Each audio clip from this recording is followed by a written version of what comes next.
Well, Steve, you worked with Apologetics Canada, obviously. Can I ask what first drew you into the world of apologetics? And second question, why do you think it matters for the church today so much? Yeah, the reason for me getting into an apologetics ministry, I mean, that really came out of my personal journey. And what I mean by that is, like most Christians, well, maybe I shouldn't say most, like a lot of Christians, I grew up in a Christian home, specifically Roman Catholic. And again, as with many Christians, I grew up not really questioning what I believed. It was just something that I had inherited from my parents. And so it wasn't until my father suddenly passed away when I was 16. And that's when I realized, hey, this isn't my faith. This is my parents' faith. I mean, I still called myself Christian. I kind of lived nominally as a Catholic. And then I think a number of years later, I started to take my faith again very seriously. So I went through that process of owning my faith. Now, this was something that I had to commit myself to, not simply, being told to accept a set of beliefs and then me just saying yes to it. This was something I had to commit myself to. But that process wasn't always smooth. So what happened was, I went to a public high school, and a lot of my friends, I'd say about 4 out of 5, were probably atheists and agnostics. Okay. That'd be my best guess. But the funny thing was, almost all of them had come from some kind of a church background. But by the time I knew them, they had all walked away from that in one form or another. And what that meant was my friends had this sort of been there, done that mentality when it came to Christianity and the church. And I'm sure a lot of your listeners and viewers would resonate when I say that one of the things that my friends like to do, God bless them, was never ask me questions, but always make comments within my earshot. Whenever they did say anything about Christianity or the church or the Bible, they never asked me questions. They always said something where I could hear it, and it was almost always directed not at me, but to something else or someone else. So it was really difficult to engage with them. Now, lies told to you enough times will start sounding really convincing, Hmm. right? And that's what happened with me. I mean, in the first place, I didn't know how to deal with objections like, the Bible is a translation of a translation of a translation. We can't trust it, or, miracles are not possible. And, if God is so good, why is there evil in the world? Those kinds of things. These were not questions that I'd really entertained before. Maybe I had thought of them in passing. So all that to say, I came to a point where I renounced my faith. I walked away from it, called myself an atheist for a number of months. Um, but I came back, or rather, I should say, the Holy Spirit brought me back. After what I can only describe as a Holy Spirit encounter, I came back to the faith. Rather, He brought me back to the faith, but the questions still remained. And so I had to deal with them. But I think by that point now, I was dealing with the questions very differently. Now, this Yeah. is just a very long story to say that this is my journey, and this is where I first encountered apologetics. And to my uh, surprise and somewhat of a dismay, I realized that all these things, all these questions, all these objections that I've been wrestling with wasn't anything new. The church had struggled and wrestled with these questions and objections for millennia. I was just really not exposed to that robust intellectual tradition that the church has. And so what I realized at that point was, as a Christian, I was intellectually malnourished. Okay. And so that's why when I think of apologetics, I think of it as the intellectual care for the soul. Now, Jesus told us the two great commandments, or the greatest commandments. First, love the Lord your God with all your heart, soul, mind, and strength. Second, love your neighbor as yourself. So, what Jesus was telling us, in my estimation, is that love God with everything that you are and everything that you have. And that includes your mind. And I think in my case, as with many Christians, I wasn't loving God by applying my mind to my faith. Um, so I think that's really important. I am a big fan of holistic discipleship that includes, you know, body, mind, and soul. I don't always succeed at it, but I have this firm conviction that this is what Jesus taught, and I think the churches should local churches should pay attention to that. You said intellectually malnourished. Would you say a part of that too was some level of intellectual embarrassment Oh, that's a as your really good friends were, question. asking questions or saying things within earshot? Yeah, you know what? I think that's actually very perceptive. I never really thought of it that way, but in retrospect, I think that was a big part of it. Because I was just afraid that, well, I mean, for one, I didn't really know the answers to the questions and objections that they were raising. But secondly, I didn't dare to reply to those because I just wasn't sure what the answer was. And so I didn't really care to, I mean, I shouldn't say I didn't care to respond to them. I was afraid to because I was afraid of basically getting beaten down Hmm. and having it proven to me once more that Christianity is nonsense. So there, I think there was a big part of that was embarrassment. Yeah, I think you're very, very astute in observing that. Yeah, I just wonder if that's I think that's not just you. I think that's in the church. We often feel like we don't Yeah. have legitimate answers, or answers that stand up to scrutiny and to Hmm. scholarship. And so that's why apologetics was always attractive to me, was like seeing people who are considered experts in their field and them having legitimate responses to these questions and doubts that helps me realize, oh, I don't need to be embarrassed about this. I can actually have an intellectual Hmm. confidence in the world Yeah. of ideas and scholarship and stuff. Yeah, I think that's very true. I think one of the reasons why we're so afraid is that somehow I think we think to ourselves that I need to give an answer, a very confident one, because sort of the reputation of Christianity in my small circles depends on me, Hmm. right? Because I am representing Christianity, I am representing the church, I am representing Jesus, and we put all these expectations on ourselves and think that it all depends on how I answer this question, how confidently do I answer this, and how do I answer this in such a way that it's just irrefutable, Hmm. right? And so we're somewhat hesitant to say, you know what? That's a really good question. I never really thought of that. I think I'm going to go look into it some more. We're not quite sure how to. It's not in our, Yeah. I guess, intellectual habit to be able to say that sort of thing Mm. as Christians, and not just Christians either. I think that's the case with many um, believers of different faith traditions around the world. I think because I've seen that sort of a thing in other believers as well. Yeah. Yeah. Yeah. I think you're right. There are some Christians that are still skeptical of apologetics at times. It's Yeah, unnecessary or it's so overtly intellectual. yeah. How do you respond to those concerns? And I guess, what do you think is lost when the church neglects apologetics? I think you've already kind of Hmm. highlighted it with that phrase, intellectual malnourishment, that we need Hmm. that discipleship of the mind. But yeah, Yeah. anything to add to that? Yeah. So again, it's part of a holistic discipleship scheme, if you will, if that's not too crass of a word, scheme. But it is part of your walk with Christ, I think. And if you neglect that, I think what happens is, well, there are several things. One is that your entire faith in some ways is kind of lopsided, right? You are so invested in some kind of an emotional experience.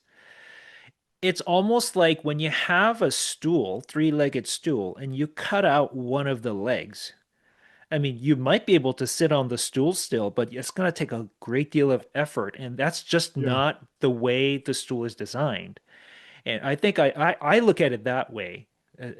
certainly. And another challenge to that is it weakens your evangelism Hmm. at some level, because if all you have to lean on is your personal experience, which I have to say I am all for personal experiences, and I think that is also part of the holistic discipleship scheme. You have to have that. It can't be just dry knowledge in your Hmm. head.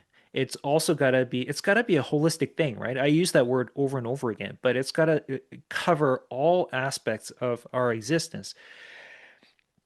But if your personal emotional experience is all you have, it becomes really difficult to engage with somebody else who has a different kind of emotional experience. Now you're at an impasse.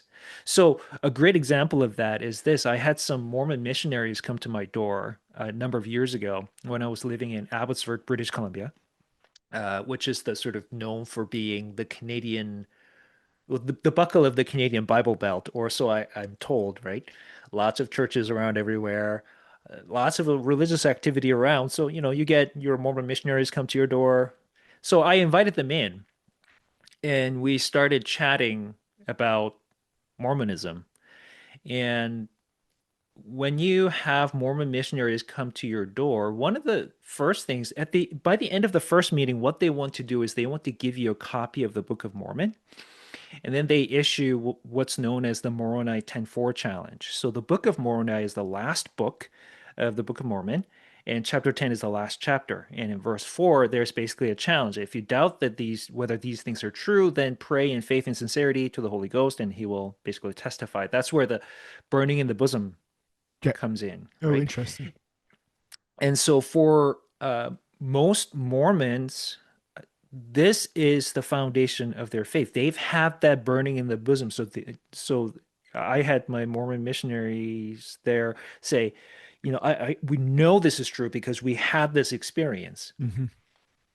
So think of it this way, right? So if they have their emotional experience, I have my personal emotional experience, you put them together, it's just an impasse at that point. Sure. And I did point that out. In fact, at our second meeting, I shared with them some of the experiences that I've had. And I pointed out, listen, I took your Book of Mormon, I prayed, and what the Holy Spirit tells me is that He didn't inspire this. I'm sorry to say, right? At least that's been my experience. So here's the problem. Either I'm deceived or you're deceived, but we can't both be true here. So in order for us to get around this impasse, then we have to look at something that is accessible to both sides, Hmm. right? We have to talk about facts and evidence that lie outside of our emotional experiences. I mean, the emotional experience makes for a great shield, but it makes for a lousy spear. And so if we are going to have a productive conversation when we're at an impasse like that, that's going to be really helpful. Yeah. Well, that's a really good way of I mean, the critiques of apologetics, I think, often have been that it's just so highly intellectual that it lets these things, but Yeah. you're offering something different, like a very holistic, Mhm. well-rounded uh, picture. Yeah. And I do understand this kind of objection that apologetics is overly intellectual. I guess my concern is why overly intellectual? Sure. What is appropriately intellectual? I guess that'd be my first question. But having said all of that, I do understand that. Sometimes, I'm sitting here reading books on philosophy or history, and there's all kinds of technical jargon. It just seems unapproachable. But you don't have to be an expert, right? What we need are not $50 million apologists, like a handful of $50 million apologists, but 50 million $1 apologists. Sure. We have to remember that when Peter said in 1 Peter 3:15, but in your heart set apart Christ as Lord, always being ready to give an answer to anyone who asks you for the reason for the hope that is in you, but do it with gentleness and respect. We have to remember that that imperative, that command is not to the experts, it is to the whole church. So you're actually, in one way, you're commanded to do apologetics. Apologetics in the sense of making a case for the hope that is in you, Hmm. right? So everybody is an apologist already in the church or outside the church, actually, but especially somebody who, has this sort of a worldview, right? You're going to have to make a case for that worldview in one way or another. So you are an apologist already in one way or another. The question is, are you a good apologist or a bad one? Yeah. And Yeah. so I think, again, you don't have to be an expert in biochemistry, or you don't have to have a PhD in philosophy or history to be able to do apologetics, but you can stand on the shoulders of the giants that have come before us, Hmm. because the church history is filled with people who have wrestled with all kinds of questions. Yeah. And I think just take a little bit at a time, work with what you can work with at the moment, and don't expect too much of yourself um too soon. Sure. That's good advice. Well, Steve, your own PhD is on a really fascinating topic, and one that I had to look up once you told me what it was on, transhumanism. What exactly is transhumanism, and what are some of the things that it promises? Yeah, so I am currently in my PhD study, so I don't have my PhD yet, but I am studying transhumanism, and hopefully, by the grace of God, I will graduate one day. But yeah, transhumanism, what is it? I know transhumanism can be a bit of a strange word to many ears. It's basically the idea, it really depends on how you define it, but one definition is, well, let's improve human condition Okay. through the use of advanced technology, right? Like AI, genetic engineering, cybernetics, but just technology in general. Let's embrace technology and let's improve human lives and human condition. Now, when you put it that way, there's not much to disagree with. That's not very objectionable. I mean, we use technology all the time. Jesus himself presumably used technology as a tectone, right? We translate it as carpenter, but whatever his profession was, I would presume that he used. I mean, he he wore sandals, he wore clothes, all these things. He used what was around him to cook food, and so presumably he used technology. So I don't think we're against technology per se, but here's where it gets a little bit twisted. Transhumanists don't just stop with let's use technology to improve human lives.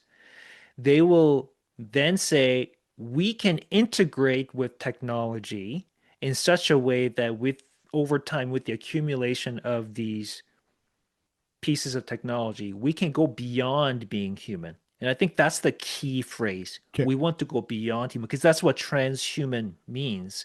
Right. So uh, the idea is that we can, the idea is that evolution isn't done, right? It's not like humanity is the pinnacle of evolution. What's different now, though, is that we can intelligently design evolution. So whereas if we in the past relied on natural selection, working on random mutation and variation, what we can do now is we can choose which way the evolution is going to go, and we Interesting. can evolve ourselves through technology out of our humanity into post-humanity, whatever that looks like, right? So transhuman is basically a transitional human, basically, Okay. to being post-human. Again, whatever that post-human looks like. So that's the idea. So that's where you get the idea of, cyborgs, and putting computer chips in our brains, AI, integrating with AI, genetic engineering to increase our lifespans, and so on and so forth. So I think you've already kind of highlighted it in that definition, but what would be the worldview or worldviews behind transhumanism right now, as it's occurring with AI and stuff like this. Mm. Yeah, Like, are there that's a are there some really, assumptions being made yeah, behind it? for sure. This is a bit of an interesting question because typically people think of sort of secular humanism Okay. that is underlying transhumanism. This idea, reason and science can get us to whatever, not necessarily utopia, but a better, bring us to a better society. And people often just presume that what's underlying transhumanism is physicalism, that this world is just made up of particles colliding at bottom and nothing more. That's not exactly true because you do have something like Mormon Transhumanist Association. So in their case, they have a specifically religious worldview and they integrate it with transhumanism. Okay. Because in Mormonism, the idea is that you and I are all on the way to becoming a God, or we can be by following the ordinances of God the Father, just as God the Father was once a man who became a God by following the ordinances of his Father, and just as Jesus was a man, followed the ordinances of his Father and became deified, we can be just like Jesus in the sense that we can become gods. So that actually fits pretty comfortably with transhumanism in the sense that Mormon Transhuman Association or groups like that would say we can use technology to get there. Okay. So it doesn't necessarily have to be a specifically materialist secular outlook. And as far as using technology to improve and enhance our lives, I mean, there is Christianity even has a bit of an overlap with that because we are expected to shape the world around us to some level to alleviate suffering Mm. and so on. And that's why Christianity has had a lot to do with our medical advancements as well, just throughout church history. And so it's not just a single worldview that underlies transhumanism. Okay. It can be different worldviews. And so basically what I hear you saying too is it's, at least in some spheres, this is more than just a technological movement. It has religious worldview, spiritual aspects all kind of weaved in and through it. Yeah, that can certainly happen, and Okay. it does happen. Yeah. Can you think of some current examples today of transhumanist ideas being realized or pursued? Yeah, it's not a it's transhumanism is a cultural and intellectual movement. Okay. So the best I can do is pick examples that are pointing in that direction rather than pick something and say that is transhumanism. Okay. So one example might be, for example, what was that a little redundant? One example might be Elon Musk, right? The Neuralink where he is working on, well, I guess his company is working on implanting certain chips in the brain so that even people who are paralytic can start making use of their limbs one more time, once again. Uh, Now, is that specifically transhuman? Not really, but it is the sort of technology that can, if you push it really far, right? It can take us out of our humanity into post-humanity. Um, Other things might be there is this Chinese scientist by the name of He Kui who genetically engineered two twin girls in their embryonic stage. And he was actually prosecuted and punished by the Chinese authorities, and Oh he spent wow. 3 years in jail. And he's out now, and he's looking to do that same thing again. So there's that sort of genetic engineering of human beings from an early stage. Just to That is interrupt you, already those girls are alive? that I am not entirely sure. I Okay. think what I think they are alive. Okay. and they're doing okay. The question is, well, what kind of a long-term impact is this going to have? And that's Mhm. actually one of the very live questions about genetic engineering is what is going to be the long-term effect, right? And is this going to get carried down to the next generations? If it's germline modification, then that's going to get passed down the generations. And what kind of impact is this going to have in the long term? So we're not sure about that. But as far as I know, the girls are alive. In fact, they might be born already. I think they are born already because Okay. if the doctor spent 3 years in prison and he's out now, Sure. then the girls are probably, if they survived, they Hmm. would be at least, right, little children by now. Yeah. So, Uh, I mean, you kind of got to it there already, but like, why is this an important topic for you to study as a Christian apologist? Like, what are the mhm. cautions? What are the questions that you think need to be asked, or Yeah. why does there need to be Christian voices thinking and speaking to this as it progresses? Yeah. So let me put it this way. When I talk about transhumanism, especially with respect to my PhD studies, people find that a little bit not so approachable.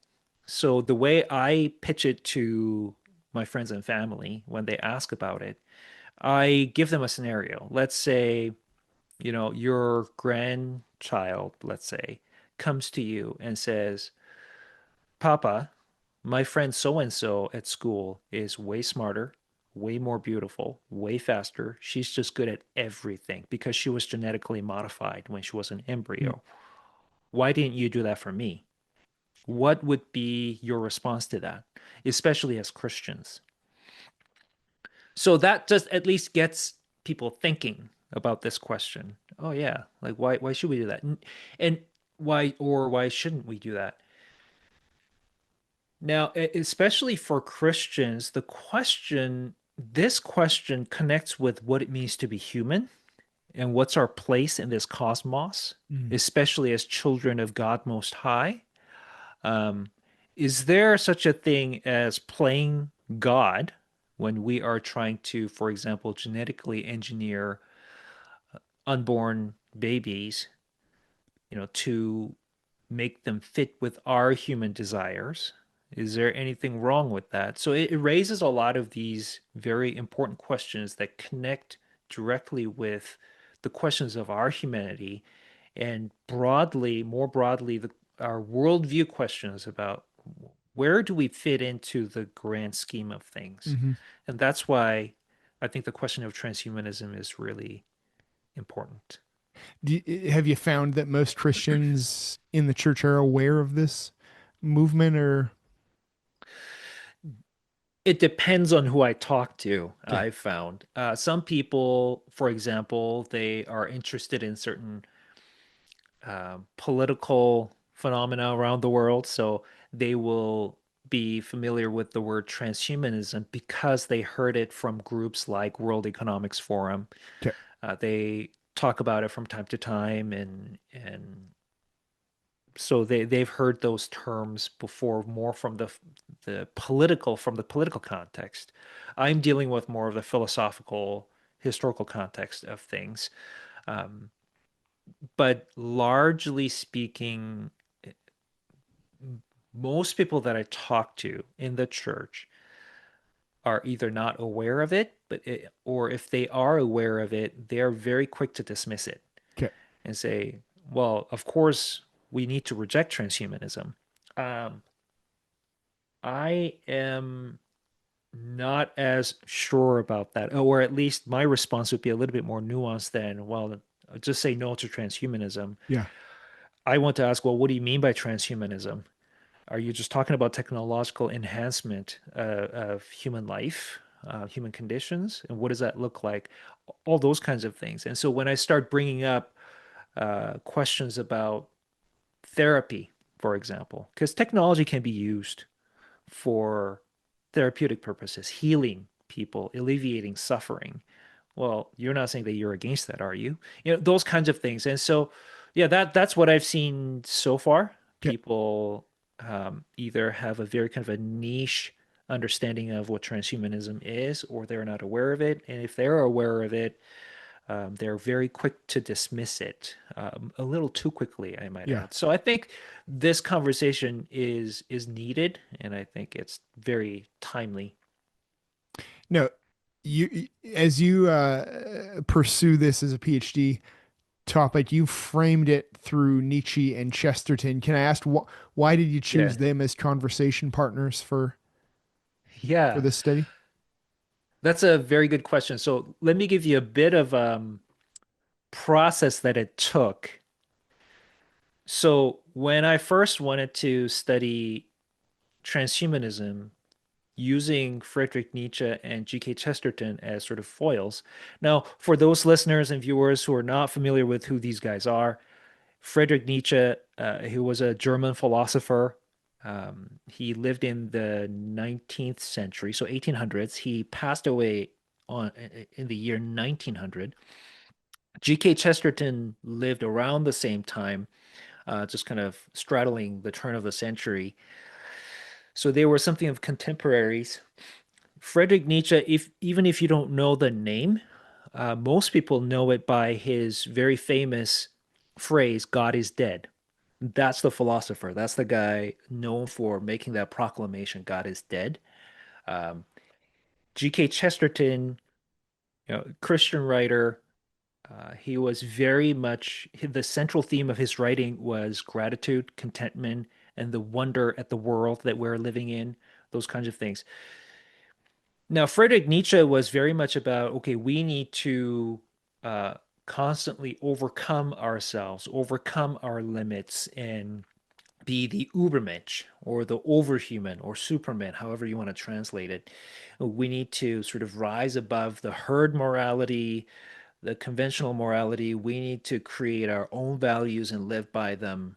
And those who have the strength of character to do that, they are the Ubermenschen, right? Those are the overhumans. G.K. Chesterton was a bit mixed, but he was the central theme was gratitude and contentment. Okay. So when I first started, I thought it would be a pretty easy setup that, transhumanism fits really well with, Nietzsche. So, keep overcoming limitations and our maybe even our mortality. Just, transhumanists would say, let's do that through technology. Nietzsche wasn't necessarily thinking that, but you could make him fit, or so we thought, or so I thought, I should say. G.K. Chesterton is no, you need to slow down, you need to, be thankful for what you have, and so just, be content with what you have. So he's going to be against transhumanism. So that's how I initially envisioned it. But what Okay. I found out later is that both men would have been very critical of transhumanism in many ways. Hmm. The reason for just for different reasons. I think they would critique transhumanism for different reasons. And so that's what I'm trying to really kind of bring out in my studies. Friedrich Nietzsche was you could argue that he's a postmodern thinker. Okay. He was very much against sort of the assumptions, the Christian assumptions that are built into modernism, the way he saw it, right? So the equality of human beings, right, and the value of truth and sort of objectivity of truth, all of those things he questioned. Now, transhumanism, if you read the literature, you'll find that it's very much a modernist project, although there is some attempt to fuse it with postmodern thinking, but on the whole, it's very modernist, secular humanist. Let's through reason and logic and technology, let's create a better world for ourselves. And Nietzsche would say, "Oh, that's so not Übermensch. Okay. That's the opposite. That's the last man. This is herd morality, right? This is so." He would have been very critical of that. On the other hand, Chesterton, I mean, I thought he would be like, okay, let's be content with what we are. Let's be thankful for what we have. But at the same time, he's the kind of guy who said, well, I am an optimist in the sense that, I'm grateful for this existence that I have, but at the same time, he was a realist in the sense that, well, the world is wrecked by original sin. And so he used this somewhat odd illustration. You got to take on the world during the day like it's this ogre's castle, but in the evening, find home in it and come back home. Mm. So for him, it's a bit of a paradox, right? This world that we live in, yes, it is a home we find ourselves in, and we need to learn to be at home in this world. But at the same time, this is an ogre's castle that we need to storm Yeah. and take down and bash it to pieces and rebuild it. And so there's that kind of so for him, transhumanism.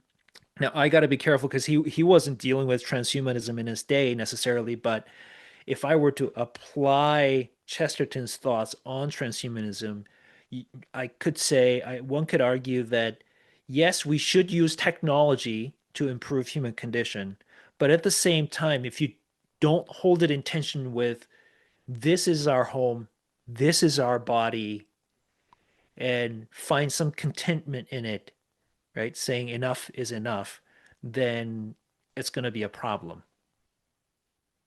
Is there a particular work from Chesterton and Nietzsche that you've been focused on in this? Especially Chesterton. I'm just interested in, Yeah. because I haven't read much Nietzsche, but which text from Chesterton has? Yeah. So I sometimes get asked, hey, I want to get into Chesterton. What should I read first? My recommendation is Orthodoxy, Sure. hands down, because a lot of his ideas, they find some expression of it in the book Orthodoxy. So it's a great place to start. Even though that's not the first book he wrote, it is a sort of a positive case that he has for the Christian worldview. And in it, you'll find a lot of his ideas kind of come together. Especially the idea of paradox was very, very important to him. So I would definitely recommend that. So Um, that's been a big focus for you in this study. Orthodoxy, at least to this point, but Okay. Chesterton was such a prolific writer. I Hmm. mean, he wrote thousands of essays and he was a columnist too. So week after week, he's churning out stuff. And so there's a lot to read. But orthodoxy was very helpful as a starting point. And then, of course, there are other writings that you could look at, like news columns, where he's actually dealing with this idea of Superman or Ubermensch. Okay. Right? In Oh, his day, he does he even use the language like he deals with Ubermensch? he was a known critic of Friedrich Nietzsche, Okay. Okay. and his close friend and opponent, George Bernard Shaw, the celebrated Irish playwright, um, he has his relationship to Nietzsche is a little bit complicated, but certainly Shaw took the nomenclature of the Ubermensch. They in their day they used the term Superman, Okay. but anyway, so Shaw was using that in his own way, and you see Chesterton responding to it, Okay. to Shaw Interesting. and to Nietzsche. So yeah, that's very interesting, especially George Bernard Shaw's play Man and Superman was inspired, at least in part, by Friedrich Nietzsche. Okay. Now, again, Shaw had his own spin on it, and he was a eugenicist. Like he really believed in the sort of the state control of you know people who are worthy, so to speak, people who are fit to reproduce, Yeah. so on and so forth. Chesterton was very against that. But anyway, so you see Chesterton kind of responding to it in places. That has to have, it has to be interesting up to this point, getting to read all these columns and dig into all this Hmm. Chesterton writing. It's a Yeah, it's been very interesting. And I want to say to your viewers and readers, hey, listen, if you like C.S. Lewis, mhm. you're going to love G.K. Chesterton because a lot of C.S. Lewis was actually very impacted by G.K. Chesterton, especially by his book, The Everlasting Man. Okay. That's one of the books that really helped C.S. Lewis turn around and commit to being a Christian again. And you'll see hints of Lewis's writing in G.K. Chesterton, meaning that Lewis was inspired by Chesterton in those areas. Like, for example, there is that famous thing about poached egg that C.S. Lewis Right. writes Yep. about. Likely he got that from Chesterton. Oh, interesting. Yeah. Little things like that. So, just as C.S. Lewis is very quotable, so is G.K. Chesterton. So if you love Lewis, you will love Chesterton. So I highly recommend him. Yeah, Chesterton's one of my favorite, but I've like you said how prolifically he's written. I have with other writers, I'm always interested. Like, can I read the works of Lewis or so and so? Chesterton has felt impossible, Yeah, it's even to hard to just to get through track all of down it. everything that he's written. Yeah. Actually, there is a very helpful website, Okay. um, library.chesterton.org. Oh, interesting. Okay, I'll have to take note of that. Library.chesterton.org.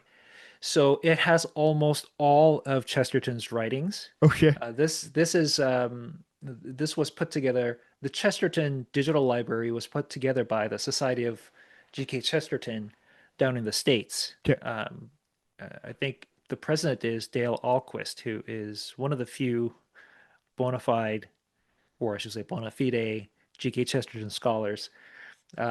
You'll find most of his writings there. Most are in public domain. There are some that are not.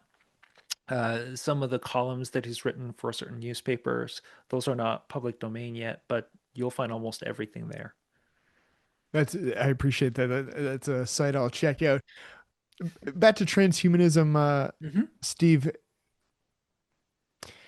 I know it sounds like transhumanism is a bit of a spectrum, so it's hard to maybe pinpoint Hmm. this question. But in general, what does transhumanism get wrong about the nature of being human, as we understand it from a biblical standpoint?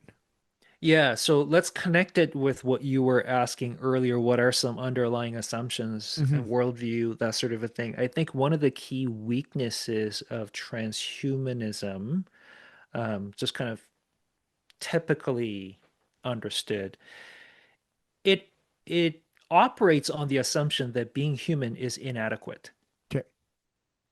right? There is something better. Let's move on to something better.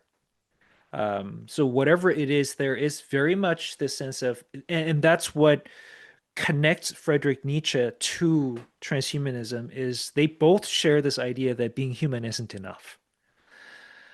So we need to tinker with ourselves. We need to change ourselves. We need to be better. Not just heal ourselves, heal what's broken, but enhance ourselves and go beyond. Right. And that's what transhumanism means, beyond human, right? Like I mentioned earlier. And so that's one thing. Being human isn't enough. And the second thing is the second weakness, if you will, is there is this term that we're using, this evaluative words like better or worse.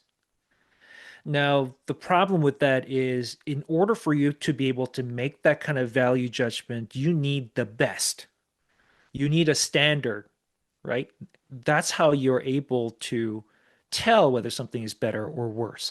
So, to give you an illustration, um, if I say, okay, I'm going to come visit Ryley, so I'm going to start driving. So after like say an hour of driving, I can ask myself, am I closer to where Ryley is? Notice whether I am closer to Ryley or farther away from Ryley, it'll all hinge on where Ryley is. Sure.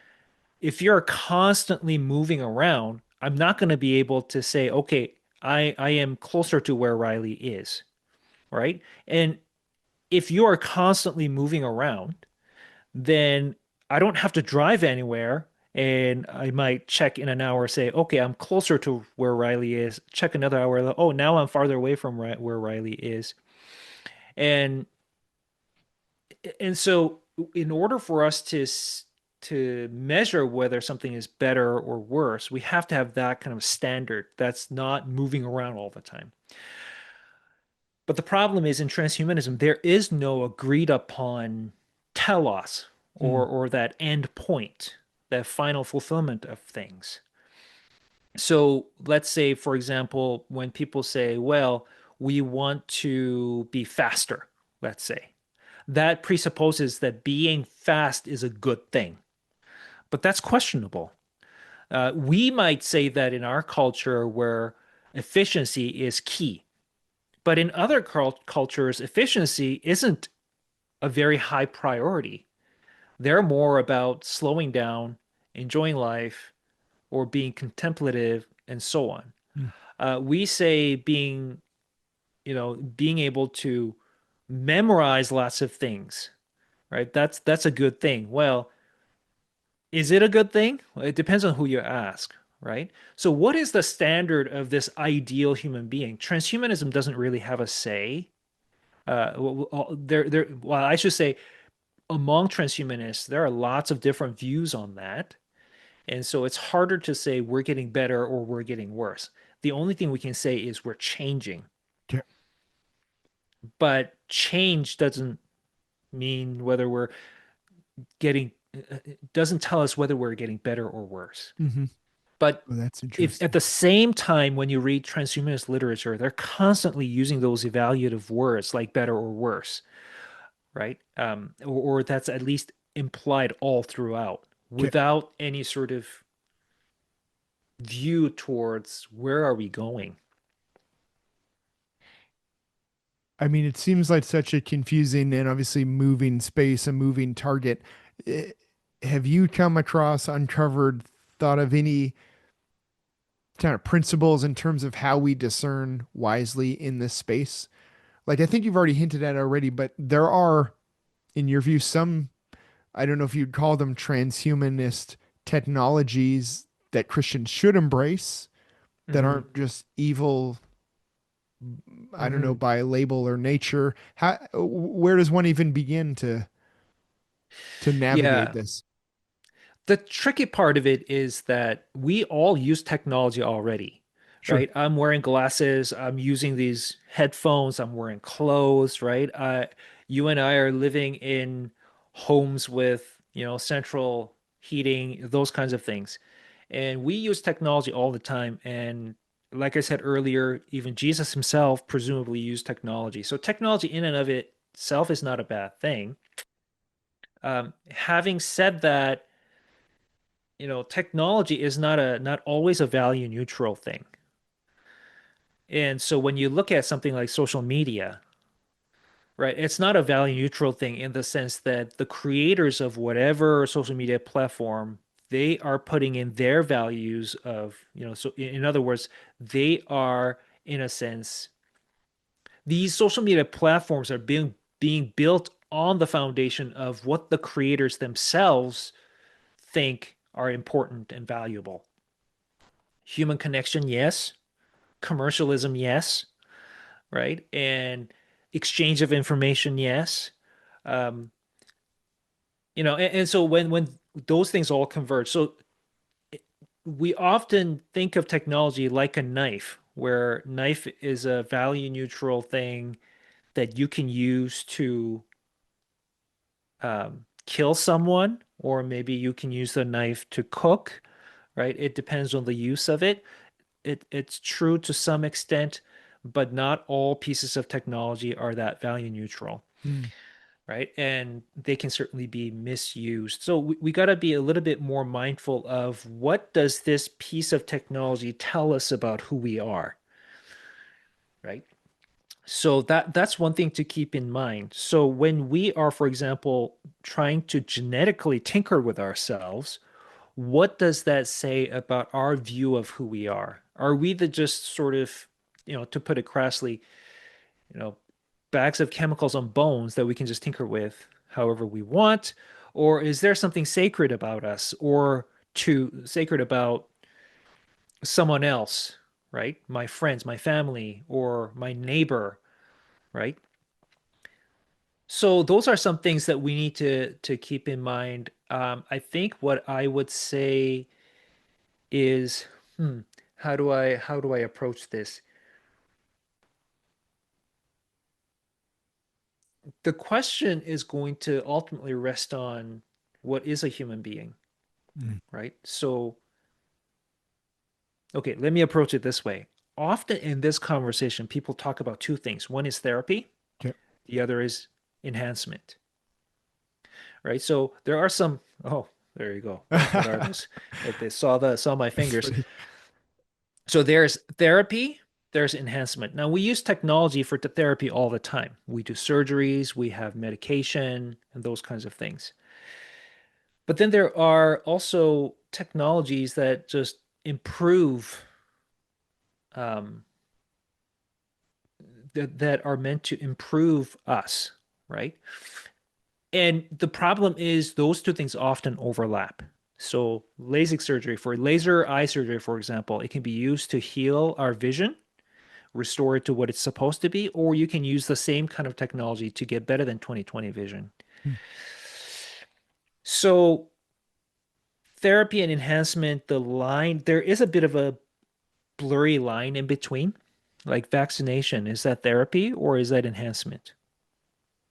Well, it is therapy in one sense because it prevents diseases, but it's also enhancement in the sense that it enhances or boosts our immune system. So there are lots of gray areas in the middle. And so a lot of the times people say, "Oh, therapy enhancement, that's not a helpful distinction." But I don't think that's necessarily true either. Just because there are fringe cases in the middle where the line is a little bit blurry doesn't mean there aren't clear cases of therapy, clear cases of enhancement, right? So if I am, say, a war vet and I'm an amputee and I miss I amputated one of my legs, I mean, you might be able to put some kind of prosthetic leg there to, and I in doing that now I have mobility. Okay, well, you can look at it as therapy. But if I am a perfectly healthy person with four limbs, but just to get a stronger arm, I chop my healthy arm off and put a prosthetic arm. So now I'm a cyborg Mhm. and I have stronger, bionic arms. Well, that's a clear case of enhancement. And so I think that I'm not done with that distinction yet of therapy enhancement. And I think we need to think about that as well. So I know this is all very abstract and convoluted, but let me just simplify it and say anytime we have a piece of technology that we want to use, we need to ask ourselves, what are we doing this for? Yeah. What are we doing this for? Are we trying to help other people, help ourselves, alleviate suffering, those kinds of things? Or are we trying to build another Tower of Babel with this piece of technology? Are we trying to make a name for ourselves?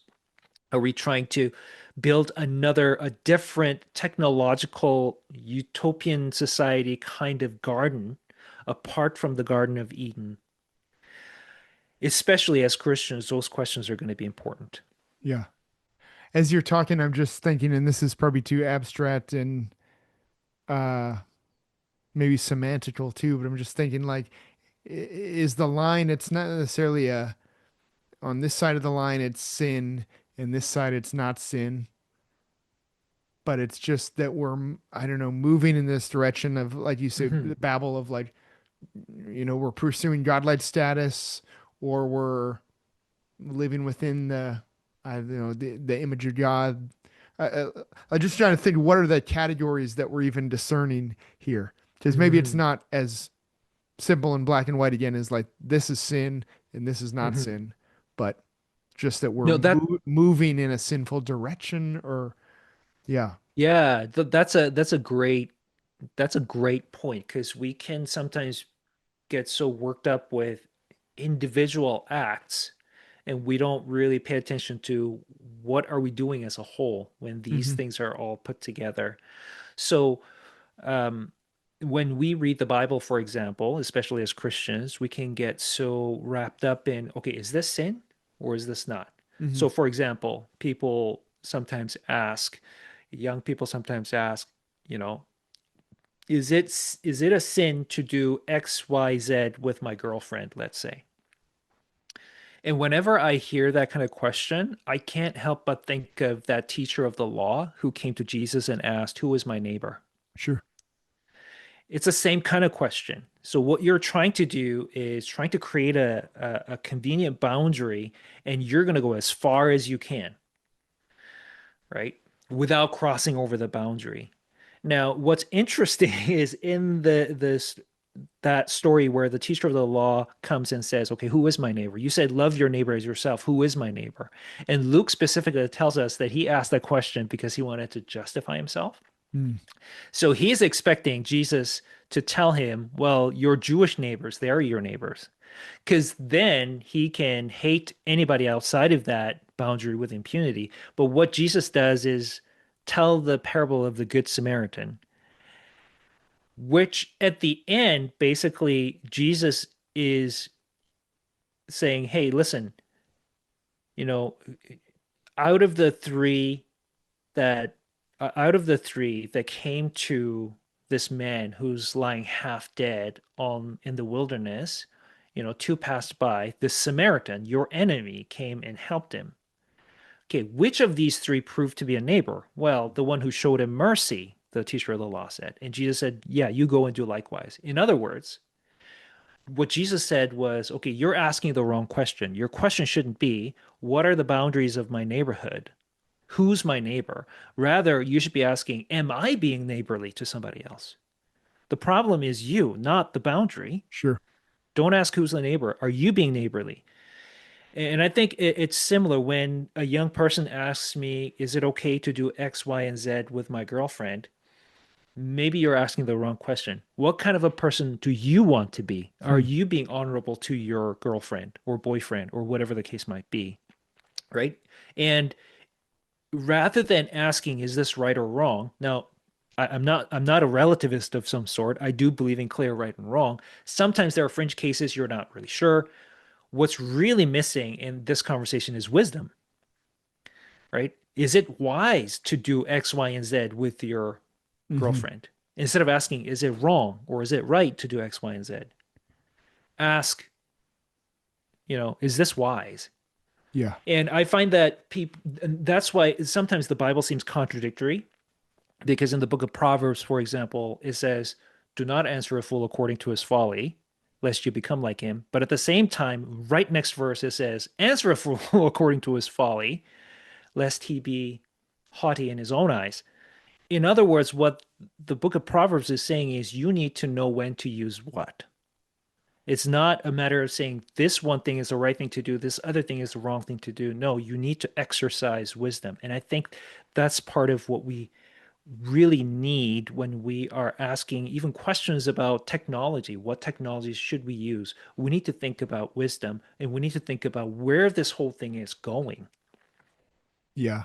That's I gotta think that's a bit of the pressure on you when you step into churches, probably as people are like, oh, thankful that Steve has studied this, so now he can show us where the right is and where the wrong is. But you're coming with yeah, I mean, like Jesus and that teacher of the law, a bit more of a redirecting the conversation and a different Mhm. question. But I think that's what's needed here. Again, the black and white, the sin and no sin, I think is what we want in everything. Just can you give me an easy answer so I can Mhm. not do the hard work here? Yeah. But Well, I I think there is some of that in the church. Um, and the idea is that there are people who spend a lot of time studying these things. Not everybody has that privilege and sure. that kind of luxury. So different people have different roles in the life of the church, and I get that. So, so the way I think of it is my role as somebody who works in an apologetics kind of an organization is I'm the bridge between the academia and the average person in the Sure. pew. So Yeah. my role is a translator, really. I need to take that abstract stuff and then kind of be able to present it to the body of Christ. Here is how we can think about these things. Um, it's just that the answer isn't always cut and dry all the time. And I think that's going to be where a lot of discomfort is going to come from. You've That's shown exactly what I mean. here, Like the yeah, where the hard work is. Not that they need to study it as in depth as you, but that you're going to present them with something that of course, still will yeah. require thought and wisdom and Yeah. discernment. Yeah, but I think that's what we need, that challenge to someone to translate for us and then encourage the ongoing conversation and thought. Yeah. Yeah, no, I do agree. I kind of figured that's what you meant. Just wanted to be extra clear. But yeah, it's in a lot of ways we need a new way of thinking about things Hmm. without necessarily abandoning the old way of thinking about Sure. things. Yeah. Lastly, Steve, what gives you hope as you study this subject? What gives me hope is that God is just, he is righteous, he's got everything under control, he is sovereign, and he loves us, and that there is grace to be found through Jesus Christ. In other words, as Christians, as the church, yes, we're going to stumble through this question of technology. And you know what? We're likely going to do really well in some areas and really mess up Mm. in other areas. But it's not as though God is going to be caught off guard and say, oops, they did this. Now what? He wouldn't say that, right? He knows exactly what we're doing, where this whole thing is going. He's got everything in his hand. And when we do mess up, there is grace to be found through Jesus Christ. That doesn't mean that we can just feel, not care about, doing things thoughtfully and making the best decision, the wisest decision that we can come up with. But that does mean that when our best efforts fail, it's not a failure of this entire world. There is somebody who does hold us in his hand, and he so dearly and affectionately loves us that it gives us, in a sense, freedom of heart and mind to explore these questions Mm. and to explore these issues of technology and do that with that sense of Christian freedom. That does give me hope. Amen. Well, Steve, thank you for doing the hard work of studying this subject and being the translator. And I really appreciate you joining me to share about this today. And hopefully, this and other times that you share just again is getting the conversation going. And Steve, I am so excited now to be partnering with you guys in a small way. Excited to be connected with Apologetics Canada and excited for this conversation and others and other opportunities that will come from this to co-labor with AC. Yeah. No, thank you so much for having me on your show, Ryley. I mean, you and I go back a little bit, right? Hmm. We went to the same Bible school years ago and we played in the same band together and whatnot. And so I was only too ecstatic when I heard from you just recently about your future plans and just one thing led to another, and it was a very kind of a quick development where we just said, "Hey, would you like to be one of our adjunct speakers?" And you accepted, and there we are. I mean, you say you're excited to work with us. I'm excited to see you listed as one of our adjunct Thanks, speakers Steve. I because appreciate that. I know the kind of the quality work that you put out there. So yeah, so really welcome to the adjunct team, and we're excited to work with you, and we'll see where the Lord takes us from here. Yeah, thank you, Steve. I appreciate that. Yeah, it felt on my end too like it moved really fast, which for my wife and I just felt like, confirmation and anticipation for where this relationship can go. Yeah. So for our listeners and viewers here, if you want to invite Ryley for any sort of speaking engagement, you can go to our website, apologeticscanada.com. There is a speaker request form you can fill out, and you'll see Ryley's name on there. So be sure to check him out. Awesome. Thanks, Steve.